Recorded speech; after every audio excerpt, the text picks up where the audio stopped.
मैं एक video series बना रहा हूँ जिसमें हम 4 ह्यूमन बिहेवियर को एक्सप्लेन करेंगे।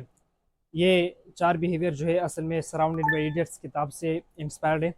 इन इस सीरीज़ में हम समझेंगे कि चारों कलर यानी 4 बिहेवियर किस तरह बिहेव करते हैं। पहला जो कलर है वो रेड है, दूसरा येलो, ग्रीन और ब्लू।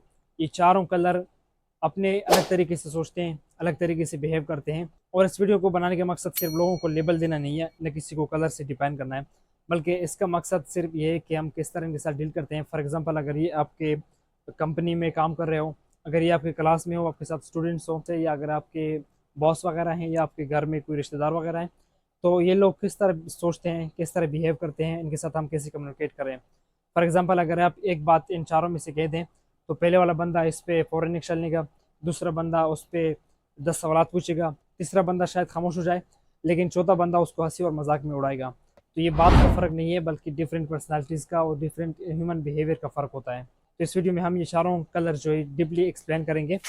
और सबसे बड़ी बात यह है कि आपको अपनी पर्सनालिटी का या अपनी बिहेवियर का पता चल जाएगा, जिसको तुम इम्प्रूव भी कर सकते हो और अपने स्ट्रेंथ्स को भी जान सकते हो। तो अगर इस वीडियो पे पॉजिटिव फीडबैक आया तो हम इस सीरीज़ को कंटिन्यू रखेंगे। अगर आपकी ज़िंदगी में कोई ऐसा शख्स है जो हर काम फ़ौरन चाहता है, फ़ौरन फैसला लेने वाला होता है, फैसले में घबराहट महसूस नहीं करता, आपको बहुत ही अग्रेसिव लगता है, तो शायद आप अपनी ज़िंदगी में एक रेड पर्सन के साथ डील कर रहे हैं। अक्सर रेड पर्सन की जो चीज़ तुम्हें एरोगेंस लगती है, वही चीज़ उसको लीडरशिप की क्वालिटी देती है। अक्सर जो चीज़ तुम्हें जल्दबाजी लगती है, वही चीज़ उसके अंदर डिसीजन मेकिंग की सलाहियत होती है। जो चीज़ तुम्हें कंट्रोल लगती है, वही चीज़ तुम्हें असल में डायरेक्शन देती है। आज हम इस वीडियो में एक रेड पर्सन को गुस्से वाले आदमी की बजाय उसके पूरे बिहेवियरल पैटर्न को समझेंगे। एक रेड पर्सन असल में होता क्या है? रेड पर्सनालिटी को अक्सर डोमिनेंट पर्सनालिटी के तौर पर डिस्क्राइब किया जाता है। रेड पर्सनालिटी का फोकस होता है कि काम कैसे ख़त्म होगा, कितनी जल्दी होगी, और इसे ख़त्म कैसे करना है, नतीजा क्या होगा, ये चीज़ों पर सोचता है। रेड पर्सनालिटी अक्सर मुकाबलाबाज होते हैं, ये मुकाबला करने वाले होते हैं, उसको लीड करना होता है, उसको आगे निकलना होता है। ये गोल ओरिएंटेड होते हैं, इनको बस चीज़ों को कंप्लीट करना होता है। वो लंबी बहस से तंग आते हैं, वो चीज़ों को डिटेल से नहीं देखते, वो चाहते हैं कि कोई रिजल्ट मिले, हमें बस कुछ हो जिससे हम आगे बढ़ें। इस तरह चीज़ें एक रेड पर्सन में होती हैं। फॉर एग्जाम्पल, अगर आपका बॉस रेड हो तो आप उनके पास जाते हैं, कहते हैं कि सर इस प्रोजेक्ट के बारे में मैं सोच रहा था, शायद ये वो, तो बीच में आपको रोक कर ये कह सकता है कि नतीजा क्या है, असल मसला क्या है, बताओ।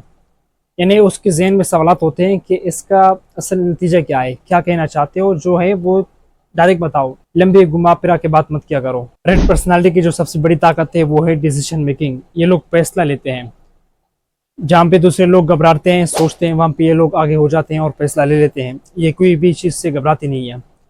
ये लोग लीडरशिप, बिजनेस में और ख़ासकर क्राइसिस में बहुत मुफीद साबित होते हैं। फॉर एग्जांपल, किसी कंपनी में मसला आया, वहाँ पे एक बंदा सोच सकता है कि हमें मजीद डाटा कलेक्ट करना चाहिए, दूसरा बंदा ये सोच सकता है कि देखते हैं बाकी लोग क्या सोचते हैं, तीसरा बंदा ये सोच सकता है कि ये रिस्की है। लेकिन रेड पर्सन ये कह सकता है कि ठीक है, ये मसला है, लेकिन इसका सोल्यूशन है, हम इसको हल करते हैं, अभी हल करते हैं, इसका हम कोई रिजल्ट निकालते हैं। शायद ये फैसला गलत हो सकता है, लेकिन ये बाकी लोगों से काम में जल्दबाज होते हैं, ये जल्दी फैसला लेने वाले होते हैं, ये इस तरह चीज़ों को रखते नहीं है, सोचते नहीं है, बस ये कोई ना कोई नतीजा निकालना चाहती है किसी भी मसले का हो। रेड पर्सन की जो दूसरी स्ट्रेंथ है वो है मुकाबलाबाजी। ये लोग मुकाबला अच्छी तरह करते हैं। ये लोग सिर्फ मुकाबले में शामिल नहीं होते, बल्कि ये चाहते हैं कि हम जीत जाएं। ये किसी भी मुकाबले को चैलेंज के तौर पर नहीं, बल्कि खतरे के तौर पर देखते हैं। ये सोचते हैं कि मैं जीत क्यों नहीं जाता। अगर फॉर एग्जांपल ये स्टूडेंट हो तो ये समझते हैं कि मुझे पूरी क्लास को टॉप करना है। अगर ये बिजनेसमैन है तो ये सोचते हैं कि मुझे दूसरे बिजनेस वालों से आगे निकलना है। अगर ये एम्प्लॉय है तो ये समझते हैं कि मुझे प्रमोशन चाहिए। अगर ये लोग एथलीट है तो ये समझते हैं कि मुझे सबसे बेस्ट परफॉर्मेंस देनी है। और यही एम्बिशन है, इसको बहुत आगे ले जा सकती है, लेकिन अगर यही चीज़ अनकंट्रोल हो जाए तो ये चीज़ उसे गिरा भी सकती है। अब रेड पर्सन की जो वीकनेसेस है उसमें सबसे पहले है बेसब्री। रेड पर्सन में सब्र नहीं होता। अक्सर जो लोग स्लो होते हैं उनको ये मुकाबले के लायक नहीं समझते, वो समझते हैं कि किसी मुकाबले में आगे जा ही नहीं सकते, ये लोग सुस्त हैं। और असल मसला यहीं से शुरू होता है, क्योंकि अगर एक जगह पे एक ब्लू कहता है कि मुझे डेटा चेक करने दो, मुझे सोचने दो, वहीं पे एक रेड कहता है कि इसमें सोचने वाली क्या बात इतनी, करके देखो। जहाँ पे एक ग्रीन पर्सन कहता है कि दूसरों लोगों की भी राय सुनते हैं, वहीं पे एक रेड शख्स कहता है कि हमें यहाँ पे मीटिंग करनी नहीं आई है, हम यहाँ पे लोगों को बुलाने नहीं आए, बस काम को फिनिश करो। और यही बात एक रेड को समझनी चाहिए कि अगर किसी बंदे को कुछ सोचना है तो उसको सोचने दो। इसका मतलब ये नहीं कि वो लेजी है। एक वो एक्शन तब लेता है जब उसको पता हो कि मुझे कौन सा काम कैसे करना है। एक रेड पर्सन की दूसरी जो कमजोरी है वो है हर चीज़ पे कंट्रोल हासिल करना। एक रेड पर्सनालिटी में नेचुरली एग्रेसिवनेस और कंट्रोल ज़्यादा होता है। वो हर चीज़ को अपने तरीके से चलाना चाहता है।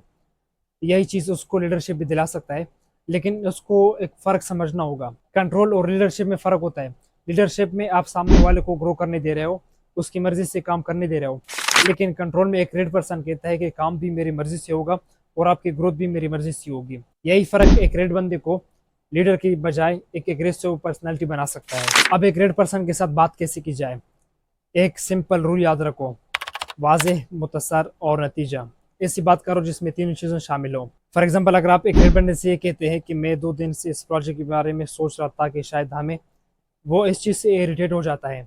आप डायरेक्ट ये बात करो कि मेरे पास 2 आइडियाज़ हैं, इसमें मेरी रिकमेंडेड आइडिया ये है। क्योंकि एक रेड बंदा अननेसेसरी डाल की बजाय डायरेक्ट बात को प्रेफर करता है। अगर एक जॉब की जगह पे आपका बॉस है वो रेड है, तो उसको कैसे पहचाने? एक रेड बॉस की ये पहचाने कि वो सख्त से सख्त फैसला ले सकता है।